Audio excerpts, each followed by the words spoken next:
Simón Bolívar. Simón José Antonio de la Santísima Trinidad Bolívar y Palacios was a Venezuelan statesman and military officer who led what are currently the countries of Colombia, Venezuela, Ecuador, Peru, Panama, and Bolivia, to independence from the Spanish Empire. Born on July 24, 1783, in Caracas, Venezuela. Bolívar died on December 17, 1830. He was 47 years old. After a failed attempt to liberate Venezuela in 1815, a defeated Bolívar escaped to Jamaica, a British colony, seeking assistance, but to no avail. Then he sought refuge in Haiti, where he was welcomed by President Alexandre Pétion. Pétion agreed to supply Bolívar with resources, with the condition that Bolívar must free the slaves in the territories he liberated. Pétion asked for no recognition or public thanks in return for his support. Haiti's initial aid to Simón Bolívar. In 1815, the Haitian president, Alexandre Pétion, provided Bolívar with 4,000 guns, 15,000 pounds of gunpowder, 3 boats, food, financial support, and a printing press. After the failure of Bolívar's first campaign against the Spanish army, he returned to Haiti for additional assistance, receiving more supplies, training for his men from Haitian soldiers, and additional Haitian soldiers, many of whom were veterans of the Haitian Revolution, and additional financial assistance for a second expedition to Venezuela. The impact of the Haitian aid. With Haiti's backing, Bolívar was able to revive his revolutionary movement and to defeat the Spanish forces and create the nation of Venezuela, and from there he went on to liberate the nations of Colombia, Ecuador, Peru, and Bolivia, incorporated in the Gran Colombia, of which he became president in 1821. Abolition of slavery. Bolívar pledged to abolish slavery in Spanish America, and he began to fulfill this promise by freeing many of his own slaves and later, by working to end the slave trade in the new republics. Bolívar's acknowledgement. During one meeting with the Haitian president, Bolívar did ask, "Should I let posterity know that Alexandre Pétion is the liberator of my homeland?" Pétion again declined recognition and repeated his condition regarding slavery. After his success, Bolívar credited Pétion with a declaration that future generations know that Alexandre Pétion is the true liberator of my country. The country of Bolivia was named after Simón Bolívar by its own Congress in 1825, after it gained independence from Spanish rule. It was formerly known as Upper Peru. The name was given to honor Bolívar and his key role in the independence movement. Emancipation decrees. Bolívar declared freedom for all enslaved people in Venezuela in 1816 and 1817. This was a direct result of his pledge to Alexandre Pétion. Mobilizing emancipated people, while not immediate total abolition, Bolívar recruited thousands of formerly enslaved people into his army with the promise of freedom. This fundamentally changed the character of the independence movement and was a direct result of Pétion's influence. Continued legislative efforts. After Pétion's death, Bolívar continued his efforts toward emancipation. In 1819, he persuaded the Congress of Angostura to end the slave trade, and in 1821, he implemented a free womb law to emancipate children born to enslaved mothers. The partnership with Pétion broadened Bolívar's initial vision for independence, elevating it from a cause primarily for white elites to a wider, more inclusive effort for liberty that incorporated formerly enslaved and black people. This is part of the lasting legacy of their collaboration. Bolívar's complex legacy. Although Bolívar promised to abolish slavery, he was inconsistent in fulfilling this promise. While he freed his own slaves and pushed for some emancipation laws, some historians note that he prioritized the interests of the white elite to prevent a social revolution similar to Haiti's. Diplomatic betrayal. Once independence was achieved, the new government of Gran Colombia, modern-day Venezuela, Colombia, Panama, and Ecuador, did not recognize Haiti diplomatically. As his campaigns gained momentum, Bolívar grew more politically cautious. Under pressure from the United States, which feared Haiti's revolutionary influence, Bolívar deliberately excluded Haiti from the Congress of Panama in 1826, the first major hemispheric meeting of independent states, organized by Simón Bolívar. Despite Haiti's vital role in the region's independence, the United States and Brazil, both major slaveholding nations, were invited. Haiti's diplomatic isolation. This decision contributed to Haiti's decades-long diplomatic isolation by most nations, including the United States, which did not formally recognize Haiti until 1862.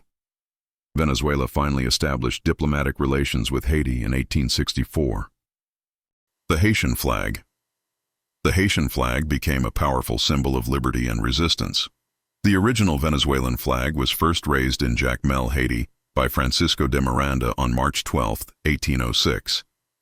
Francisco de Miranda was a key independence leader, created Venezuela's first flag while in Jacmel, Haiti, using the colors and design inspired by the Haitian flag.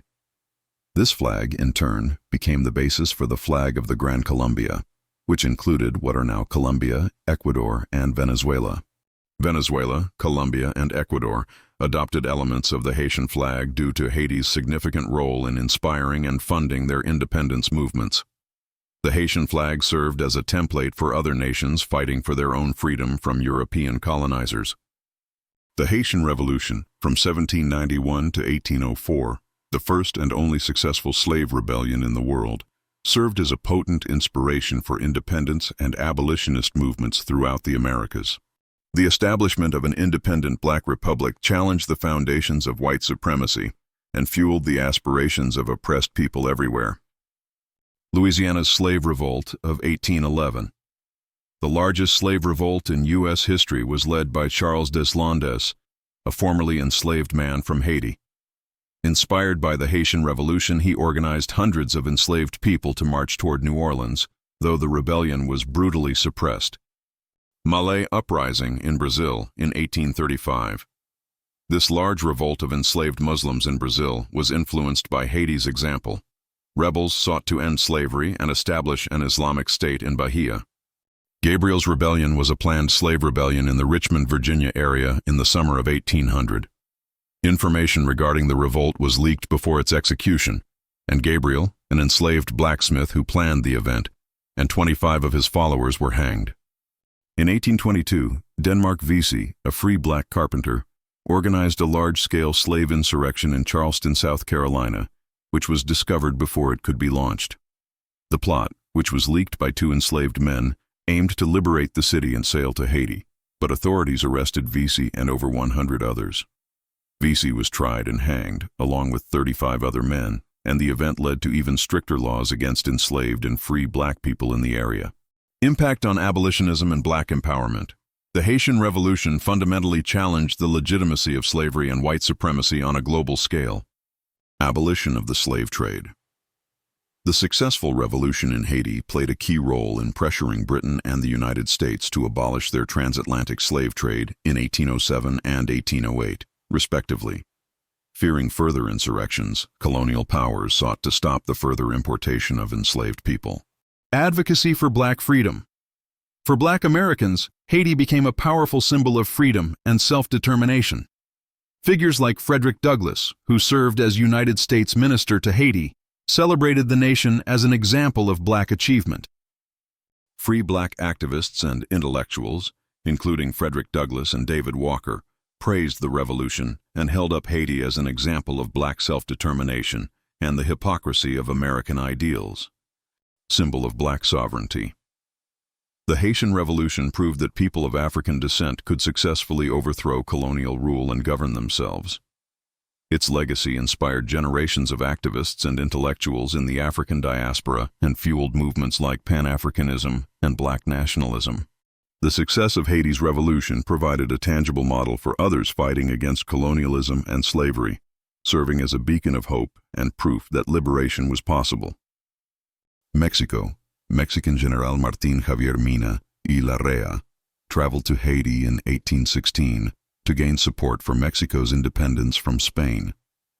Haiti supported the struggles of the Dominican Republic against both Spanish and French colonial rule, sending arms and fighters to help secure its neighbors' independence. Greek revolutionaries requested aid from Haiti in August 1821 during their War of Independence against the Ottoman Empire. The request was formally made in a letter sent by a group of Greek exiles in Paris to Haitian President Jean-Pierre Boyer. The Greek exiles, which included scholar Adamantios Korais, appealed to Haiti for help, referencing the shared experience of having fought for freedom. The letter reportedly asked for 30,000 guns and financial resources. Having won their own independence from France in 1804, Haitians deeply sympathized with the Greek cause. President Boyer's reply, in a letter dated January 15, 1822, President Boyer responded to the Greek request. He expressed immense moral support and officially recognized Greece's independence, making Haiti the first country in the world to do so. He also explained that because Haiti was still suffering economically from its own war for independence, it was unable to send troops or significant funds. Despite the financial difficulties, Boyer sent a tangible form of support: a shipment of 25 to 45 tons of coffee beans, a valuable commodity at the time. The intent was for the Greeks to sell the coffee to raise money for weapons and supplies.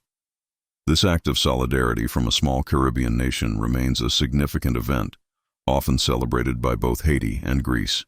Boyer also sent 100 Haitian volunteers, but they reportedly perished on their journey. To this day, Greece and Haiti recognize their unique historical relationship. Following the devastating earthquake in Haiti in 2010, Greece sent immediate aid, citing the historical debt it owed to Haiti for its support in 1822.